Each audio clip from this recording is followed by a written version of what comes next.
எங்கள் தேடலில் வந்து கோபிச்செட்டிப்பாளையத்தில் நாகர்பாளையம் ரோடு, அந்த ரோட்டில் வந்து ஒரு ரோட்டு ஓரமாக வந்து ஒரு பாட்டியோட தள்ளுவண்டி கடையில் தான் வந்து பாட்டி இட்லி ஃப்ரெஷ்ஷாக ஊற்றிட்டு இருந்தது.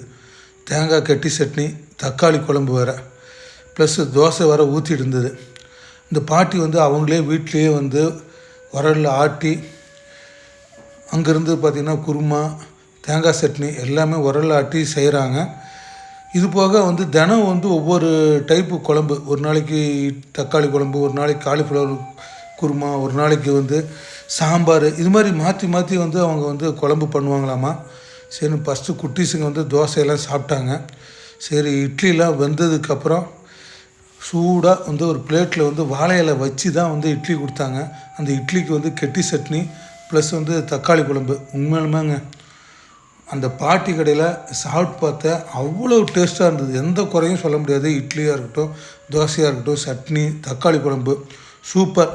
கண்டிப்பாக வந்து உங்களுக்கு ஒரு வாய்ப்பு கிடச்சிதுன்னா கோபிச்செட்டிப்பாளையத்தில் நாகர்பாளையம் ரோட்டில் லெஃப்ட் சைடில் பாட்டி கடை இருக்கும், சாப்பிட்டு பாருங்கள்.